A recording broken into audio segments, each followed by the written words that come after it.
Test এবং সেটা পালন করলে একটা সেঞ্চুরি দিয়ে মানে যদি বলতেন কেমন লাগছে?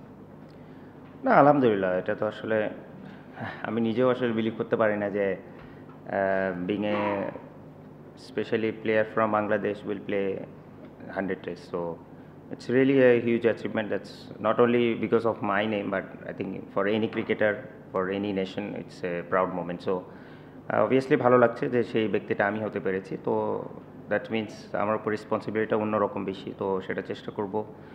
আর যে কটা ম্যাচই হয়তো যেভাবেই খেলতে পারি, ইনশাল্লাহ চেষ্টা থাকবে যেন সেটার প্রতিফলন দিতে পারি মাঠে। আর সাথে সাথে যেন ড্রেসিং রুমের আমি যাওয়ার পরে এমনও যেন 1-2টা প্লেয়ার দিয়ে রেখে যেতে পারি, যেন সেই গ্যাপটা যেন পূরণ হয়ে যায় ইনশাল্লাহ।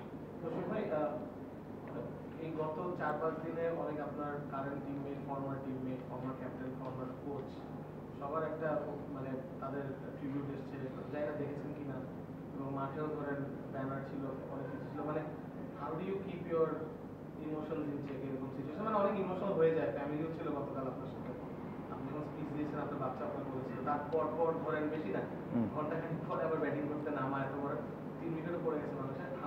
How did you do it over the last? না, 100 is it's a huge number. তো by the time I reach there এগুলো সব কিছু শিখে গেছি আশা করি। তো সেটাই এক্সপিরিয়েন্সটাই গ্যাদার করার চেষ্টা করেছি এবং কাম থাকার চেষ্টা করেছি। আর to be honest, I really thanks again to BCB what they plan that morning. It really feels great and I really feel honoured on that yesterday specially. So আমি মনে করি যে অ্যাটলিস্ট, যেটা আমি আবারও বলি যে শুধু আমি না, আমি মনে করি এই যে রিকগনিশনগুলো যদি থাকে, আমার মনে হয় যে কোনো ক্রিকেটার বলেন বা যে কোনো ইন্ডিভিজুয়ালের জন্য বলে, তার জন্য বড় একটা ইন্সপিরেশন থাকবে। অ্যাটলিস্ট এখন আমি মনে করি বাংলাদেশে অনেক প্লেয়ারও ভাবে যে হ্যাঁ, তারাও 100 টেস্ট খেলতে পারে, বা এমন ভাবে যে এক টেস্ট টিমে যেন আমিও খেলতে পারি। তো এই স্বপ্নটা দেখা খুবই ইম্পর্টেন্ট, এবং আমার মনে হয় যে তারা যেটা করেছে, যে সম্মানটা আমাকে দিয়েছে, আই রিয়েলি এনজয়েড এবং I really honoured about that. Through the career আপনার অনেক সবকিছু ছিল, আবার রোমাঞ্চকর অনেক ঘটনাই ঘটেছে। সবচেয়ে ভালো সময় আপনি কোন সময় ফেস করতে পেরেছেন, মানে আপনার ক্যারিয়ারের ক্যারিয়ারের মধ্যে? শুধু টেস্টে না, না অল ওভার যদি বলেন, আমি মনে করি যে ডেফিনেটলি আপনি যখন একটা যে কোনো ফরম্যাট শুরু করবেন বা ইয়াং হিসেবে শুরু করবে, আপনি সবসময় যে প্রথম থেকে ভালো খেলতে থাকবেন, it's not like that. But the way I improve each and every day and the way I improve each and every year, that's the আমি বলবো যে highlight in my career. So still I am trying to learn, because last 20 years I haven't batted for a whole day and 99 I never not out. So that's one of my new experience, so which is I really enjoyed, to be honest. এবং আমি মনে করি যে এই still cricket এমন একটা খেলা যে আপনি 20 বছর পরও অ্যাটলিস্ট বুঝতে পারতেছেন যে এখানে আরও কত কিছু জায়গা আছে যেখানে আপনি অনেক কিছু নতুন নতুন এক্সপিরিয়েন্স করেন। তো which is I really enjoyed last night as well. So এই জিনিসটা আমার কাছে মনে হয় যে আমার দিক থেকে যদি বলেন যে আমার ক্যারিয়ারের প্রতিদিনটা আমি চেষ্টা করি যে কীভাবে ইমপ্রুভ করা যায়, এবং এটাই আমার ক্যারিয়ারের সবচেয়ে বড় হাইলাইট পয়েন্ট।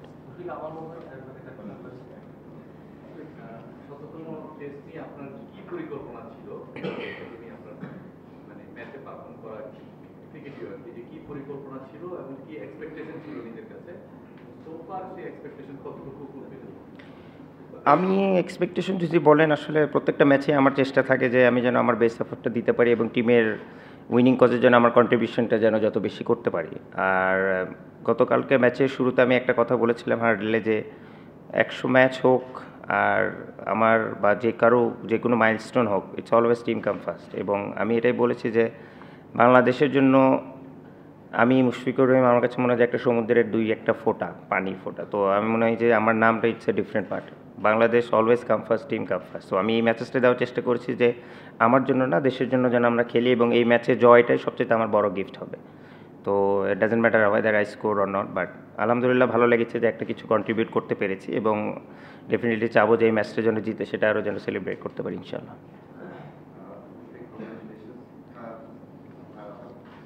হ্যাঁ হ্যাঁ sacrifice কথা বলতে নেই, বাট তারপর still very special day for you and as a nation আমাদের জন্য।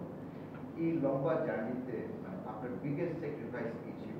এটা হতে পারে ওয়ার্কের দিকে বলা, আমরা সবাই কম বেশি অল্প কিছু জানি, আপনি ধরে জানেন, মানে কি কোন স্যাক্রিফাইসটাকে বিনিময়ে আপনি আজকে আসতে পেরেছেন?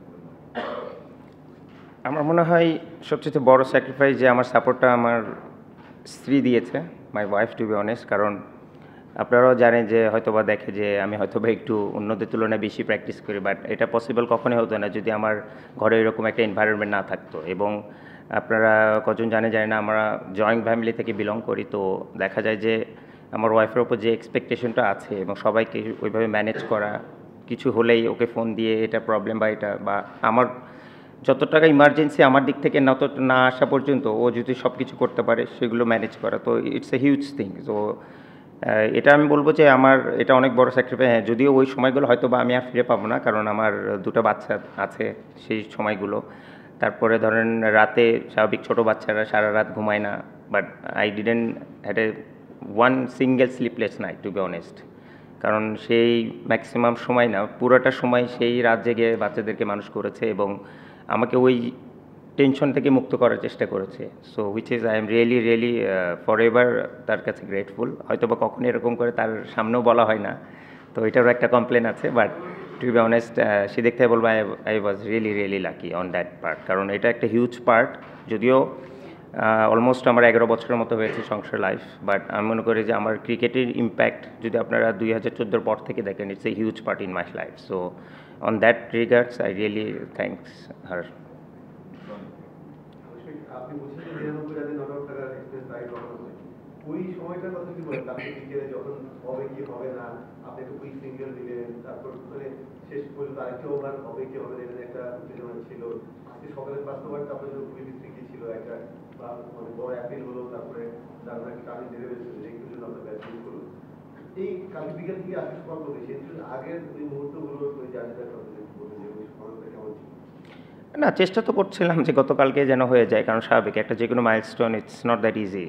বাট আসলে আরেকটা ওভার হলেও হতে পারতো, but at the end of the day তারাও এখানে খেলতে আসছে, এটাও একটা ট্যাকটিক্যাল থিং। আমরা হয়তো ওই পাশে ফিল্ডিং করলে আমরাও ডেফিনেটলি এরকমই করার চেষ্টা করতাম, but at the same time আমার আসলে 100 করার চাইতে আমার ইচ্ছা ছিল যে আমি যেন বড় একটা 100 করতে পারি। তো এটা নিজেকে মোটিভেট করার চেষ্টা করছি যে 1 রান না, আমার still maybe I can add another 60-70 more runs for the team and make sure Liton যতক্ষণ আছে ওকেও যেন 100 করার পর্যন্ত আমি থাকতে পারি। তো সেটাই আমার ছিল মোটিভেশন, তো সেদিক থেকে ট্রাই করার চেষ্টা করেছি, বাট আনফর্চুনেটলি হয়নি। But Miraz they played really well after that. যখন একজন খেলোয়াড় অভিষেক হয় তখন ওই সময় মিডিয়া তাকে নিয়ে একটু লেখালেখি করে, তারপর সেটা চলে যায়।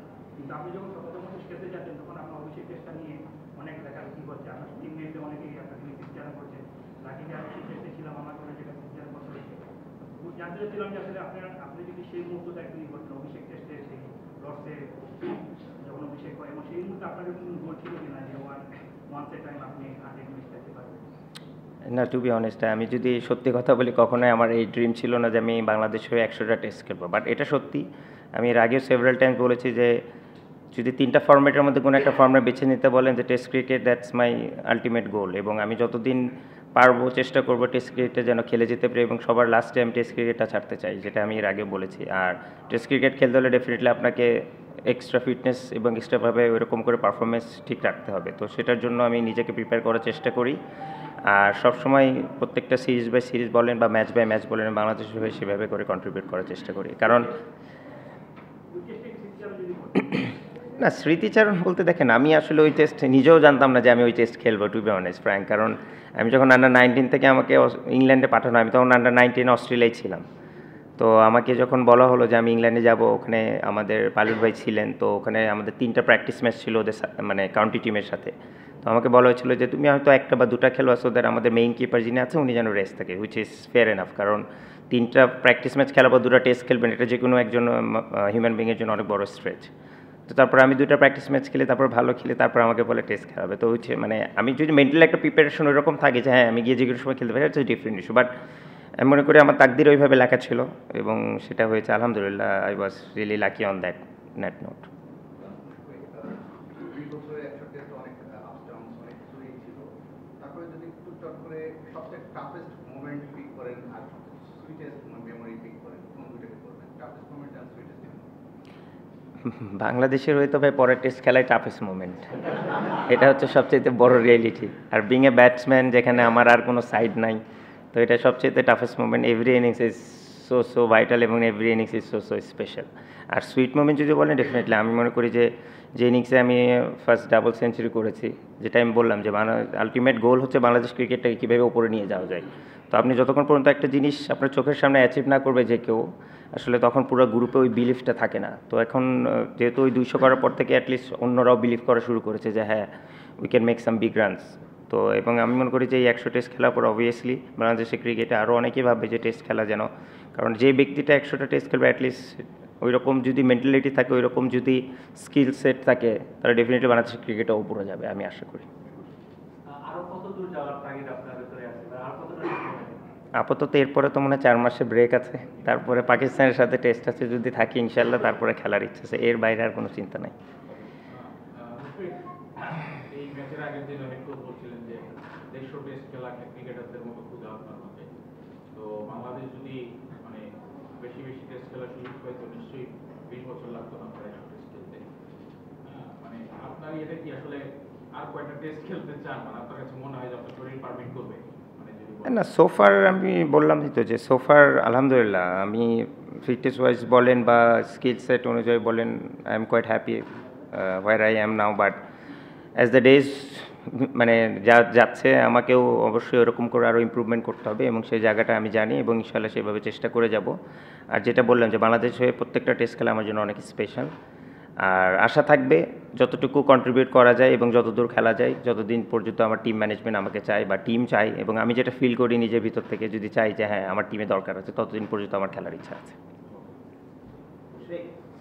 অভিনন্দন। Thank you.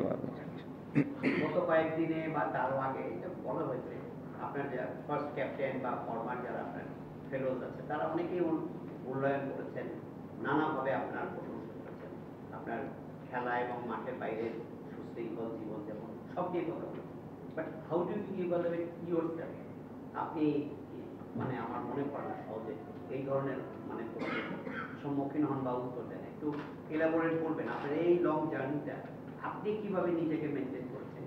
আপনি বলেছেন যে আপনার ইনিশিয়ালি একটা টার্গেট ছিল, বাট যদি একদমই কোনো টার্গেট না থাকে, আপনি আজকেও 20 বছরের মাথায় এসে 100 টেস্ট খেলে সেখানে সেঞ্চুরি করলেন, এটা কিন্তু ঠিক টার্গেটলেস মানুষের পক্ষে সম্ভব না। বাট আপনার নিজের চিন্তা ভাবনা নট অনলি এই that particular test, through out your life আপনি কিভাবে মেনটেন করেছেন আপনার নিজের সম্পর্কে আপনার মনে? দেখেন বাবু, আমি একটা কথা বলি ফ্র্যাঙ্কলি, টু বি অনেস্ট, আমি আসলে একজন বোরিং পার্সন। আর আমি প্রত্যেক দিন প্র্যাকটিসে যদি বলেন, আমি exactly the same thing I can do over and over, doesn't matter it is 20 years or if I am alive for next 40 years, I can do that if it's necessary for myself and for the team.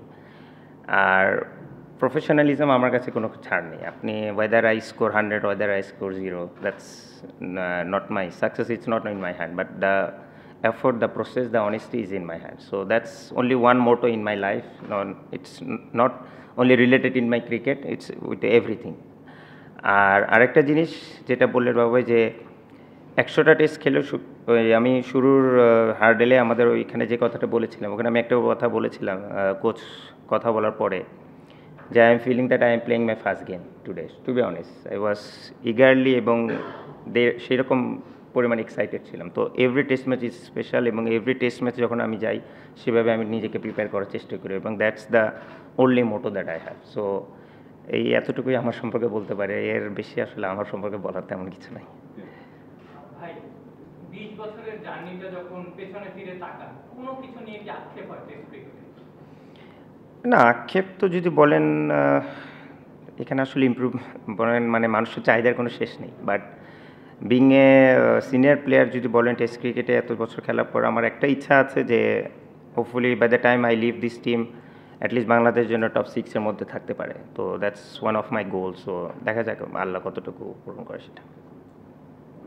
অভিনন্দন আপনাকে। Thank you. সবচেয়ে বেশি বাংলাদেশের হয়ে test cricket খেলেছেন এবং সবচেয়ে লম্বা সময় জুড়ে খেলেছেন। তো আপনার কাছে কি মনে হয় না যে ক্যাপ্টেন্সির ক্যারিয়ারটাও আপনার আর একটু লংজিভিটি হওয়ার প্রয়োজন ছিল, বা সেটা আপনি করতে পারতেন? এই ধরনের কোনো আক্ষেপ ছিল? না, ক্যাপ্টেন্সি না, আক্ষেপ নেই, কারণ বাংলাদেশের প্রেক্ষাপটে আসলে ক্যাপ্টেন্সি করাটাও একটু চ্যালেঞ্জিং এবং একটা ক্যাপ্টেনের পক্ষে যেরকম রিসোর্সেস থাকা দরকার বা যেরকম বেসিক রুলস থাকা দরকার সেটাও আসলে আমাদের ওই প্রফেশনালিজমটা এখনও গড়ে ওঠেনি টু বি অনেস্ট। তো আমার কাছে মনে হয় যে সেই প্রেক্ষাপট থেকে তাও যে আমি কতটা করেছি আমিও শিওর না, মেবি 30+ সামথিং লাইক দ্যাট। তো in that regard I can say that I was really lucky on that part as well. But যেটা বললেন যে হ্যাঁ চ্যালেঞ্জও অবশ্যই, বাট আর আমার মনে হয় যে কোনো ক্যাপ্টেন যারকেই হোক তাকে যদি দীর্ঘ সময়ের জন্য দেওয়া হয় তার জন্য বেটার হয়। একটা টিমের বন্ডিং বলেন বা তার একটা প্ল্যানিং বলেন, তো সেইটাই বলবো যে এই জায়গাটায় যদি আমাদের টিম ম্যানেজমেন্ট বলেন বা যারা আছেন এটা নিয়ে কাজ করে তারা যদি এই জায়গাটা একটু ফোকাস করে আমার মনে হয় যে টিমের রেজাল্টটা আরও কনসিস্টেন্সিটা বাড়বে রেজাল্ট। আপনার লম্বা ক্যারিয়ারের কথা আসছে, প্রায় 20 বছর আপনার এই পুরো জার্নিতে আপনার ক্যাপটা আপনার সঙ্গে ছিল, এটা আপনিও কয়েকদিন আগে একটা পোস্ট করেছেন সেখানে উত্থান-পতনের সাক্ষী আর কি আপনার ক্যাপটা। সেই ক্যাপটা যে আপনি এতটুকু পর্যন্ত নিয়ে আসবেন, এটা কি ক্যারিয়ারের শুরুতেই চিন্তা করেছিলেন? আর এত ছোট একটা জিনিস অনেক সময় হারিয়ে যেতে পারে, অনেক কিছু হতে পারে, মানে এটা আপনি ক্যারি করার কোনো গল্প আছে কিনা বা কখন থেকে? না, আপনার একটা প্লেয়ারের আমি মনে করি যেটা আমি বললাম যে 3টা ফর্ম্যাটের মধ্যে সবথেকে আলটিমেট ফর্ম্যাট হচ্ছে টেস্ট, এবং টেস্টের সবচেয়ে বড় জিনিস হচ্ছে আপনার ব্যাগি গ্রিন ক্যাপ। তো এটার মর্যাদা যদি একটা প্লেয়ার না বোঝে এটা আসলে তাকে বলে বোঝানো যায় না। আর আপনি যদি খেয়াল করে দেখেন আমি এমন কোনো টেস্ট ম্যাচে যেখানে ক্যাপ ছাড়া ফিল্ডিং করি বা কিপিং করি, তো সেই দিক থেকে বলবো যে হ্যাঁ এটা একটা বলতে পারেন যে এই ক্যাপটা শুধু ফিল্ডিং করতে করতে অবস্থা খারাপ হয়ে গেছে, কারণ ক্যাপ পরে খুব রেয়ার আমি ব্যাটিং করি, কারণ হেলমেট পরে ম্যাক্সিমাম সময় ব্যাটিং করা হয়। But that's one of my symbol. তো আমি মনে করি যে এটা অনেক বড় একটা পাওয়া আমার জন্য, এবং hopefully till death I will carry this. ৭তম টেস্ট খেললেন, সেঞ্চুরিও পেলেন, এই অ্যাচিভমেন্টটা কাকে উৎসর্গ করতে চান?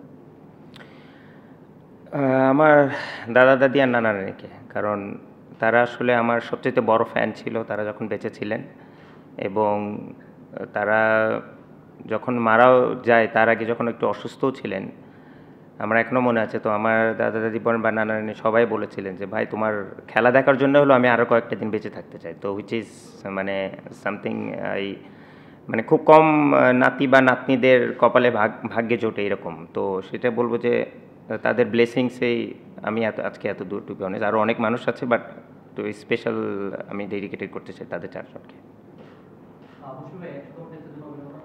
আপনার ক্যারিয়ারে যদি প্রথম 30 বা 35 যে ব্যাপার দেখি যেটা ব্যাটিং করতে একটু খারাপ ছিল, পরের দিকে আপনি নিজেকে যেভাবে চেঞ্জ করেছেন এটা যে কোনো ব্যাটারের জন্য তো আমি আপনি আপনার যে এই চেঞ্জটা দেখা যায় কি ছোট্টখাটো যে একটা টিপসেই একজন ব্যাটারের লাইফ চেঞ্জ হয়ে যেতে পারে, বাট 1 এমন হয়। এই যে আপনার এই চেঞ্জ ব্যাটার হিসাবে এই চেঞ্জটা কীভাবে বা আপনার কাছে কী মনে হয় প্রথম 30-35 টেস্টের পর চেঞ্জ হয়েছে? না দেখেন, ইন্টারন্যাশনাল ক্রিকেটে আপনি সার্ভাইভ করতে হলে স্বাভাবিক আপনাকে অবশ্যই আপনি নিজের খেলাকে অনেক ইমপ্রুভ করতে হবে। আপনি যখন শুরু করবেন আপনার অনেক জায়গা থাকবে যেখানে আপনি 3-4টা জায়গায় স্কোরিং শট থাকে, তো আপনি যখন বাই দ্য টাইম যাবেন আপনাকে ওটাকে 8-9টা জায়গায় স্কোরিং অপরচুনিটি করতে হবে। তো এই জন্য আপনার স্কিল সেটটাও বাড়াতে হবে। আর এটাও সত্যি যখন আপনি যত বেশি খেলবেন আপনাকে নিয়ে তত অ্যানালাইসিস তত বেশি হবে। তো আপনাকে একটু এক স্টেপ ওদের কাছ থেকে আরও একটু এগিয়ে থাকতে হবে। সেই দিক থেকে বলবো যে আমি চেষ্টা করেছি নিজেকে ওইভাবে করে স্কিল সেটটা ইমপ্রুভ করার। আর সবচেয়ে বড় চেঞ্জ যদি বলেন, হ্যাঁ আমি আমার গেম সম্পর্কে আরও বেশি আমার সেন্সটা যেন আরও গ্রো আপ করে, শুধু স্কিল না, আমার যেন মানসিক শক্তিটা ওইভাবে থাকে কখন কীরকমভাবে খেলতে হবে বা কোন কন্ডিশনে কীভাবে। এই apart from the physical skills আমার মনে হয় এই মেন্টাল স্কিলসটা খুবই ইম্পর্টেন্ট। সো এইটা আমি বিল্ড আপ করার চেষ্টা করেছি। আপনি অনেকটা ম্যাচ খেলেছেন, বাংলাদেশ 154 ম্যাচ খেলেছে, আপনার 100টা হলো। দলের অনেক উত্থান দেখেছেন, টপ 6 নিতে চান। আপনার মানে প্রেসে কি মনে হয় যে বাংলাদেশ দল কি আমি চেয়েছি এই হতে পেরেছে? মানে অনেকে তো আক্ষেপ থাকে এত বছরে আমরা মাত্র 18 বা 20টা ম্যাচ জিতেছি, মানে কোন জায়গাতে আমরা পিছিয়ে আছি আর আপনি কি আশা করেছেন? না পিছিয়ে আছি দেখেন, আমরা 1 বছরে যেটা বললেন যে জোর 8 বছরে 100টা টেস্ট ম্যাচ খেলে ফেলে অলমোস্ট 8-9 বছরে তারা, কারণ ইন্ডিয়া, অস্ট্রেলিয়া আর ইংল্যান্ড এত বছর টেস্ট ম্যাচ খেলায়। যেরকম আজকে যদি দেখেন যে এই টেস্ট ম্যাচে লিটন বা আমি বা যারা মোটামুটি কন্ট্রিবিউট করেছে এরপরে আমাদের 4 মাস ওয়েট করতে হবে। তো লিটন করতে হবে না, কারণ ও আরও ফর্ম্যাট খেলে, বাট আমাকে 4 মাস ওয়েট করতে হবে আমার নেক্সট ইনিংস খেলার জন্য, যদি এই ইনিংসে আর না খেলতে হয় বা যদি খেলতেও হয় এরপরে টেস্ট খেলার জন্য। তো একটা ব্যাটসম্যানের জন্য এটা অনেক বড় একটা প্রবলেম, কারণ আপনি একটা যখন রিদমে আসবেন আপনি যদি ব্যাক টু ব্যাক অ্যাটলিস্ট 4-6টা বা 7টা ম্যাচ না খেলেন ওইভাবে আপনি করে আবার নতুন করে এসে খেলাটা এটা ভেরি ডিফিকাল্ট। তো আমাদের সবচেয়ে বড় মাইনাস পয়েন্ট ছিল যে আমরা বছরে এত পরিমাণ কম টেস্ট খেলতাম, তো দেখা যেত যে প্রতি বছরেই নতুন করে একটা 11 আসছে, তো তাকেও সেট হইতে একটু সময় লাগে, আবার নতুন একটা ব্যাটসম্যান আসছে, তো এটা একটা অনেক বড় সেটব্যাক ছিল। বাট লাস্ট 4-5 বছর যেভাবে consistently Bangladesh cricket test cricket খেলছে, অ্যাটলিস্ট আমার কাছে মনে হয় যে এখন আমাদের উচিত, এবং আমাদের ব্যাটিং ইউনিট স্পেশালি অনেকেই আছে যারা কিনা 50+, 30+ অলরেডি ম্যাচ খেলেছে, তো আমাদের উচিত অ্যাটলিস্ট ব্যাটিং ইউনিটটা যেন আমরা আরও মোর কনসিস্টেন্ট হতে পারি, অ্যাটলিস্ট আমরা যে 300-350 in anywhere in any condition যেন আমরা করতে পারি রেগুলার। এই কনসিস্টেন্সিটা বাড়লে আমার মনে হয় দেন র্যাঙ্কিংয়ে আমরা উপরে দিয়ে যেতে পারবো। আশিক ভাই, অনেক উইশ এসছে, একটা উইশ কি আপনার চোখে পড়েছে কিনা? আমজাদ চৌধুরী গতকাল রাতে আপনাকে উইশ করেছে। জি, আমি গতকালকে হ্যাঁ রাতে, মানে আজকে সকালে শুনেছি, পরে আমি আমার ম্যানেজারের মোবাইল থেকে দেখেছি। তো really I was really surprised and happy to see that, and hopefully যদি সামনাসামনি দেখা হয় কখনো, ইনশাল্লাহ definitely I will say him thanks. দিতে পারেন বা আপনার কাছাকাছি দিতে পারেন। বাংলাদেশে ক্রিকেট কি আছে? আমি তো সিলেক্টর না ভাই, তা আপনার বাট এখন যেটা আমি বললাম যে আমার সারাউন্ডিংস এখন যারা আছে তাদের মধ্যে থেকে যেন আমরা আরও স্ট্যাবিলিটি আনতে পারি, এবং আর যারা নেক্সট ইন লাইন আছে তাদের মধ্যে থেকে যেন আমরা স্ট্যাবিলিটিটা নিয়ে সেই যে এর ভিতরে এই প্যানেলে ঢুকাতে পারি। তো এটাই আমার চ্যালেঞ্জ থাকবে ইনশাল্লাহ। থ্যাংক ইউ ভাই।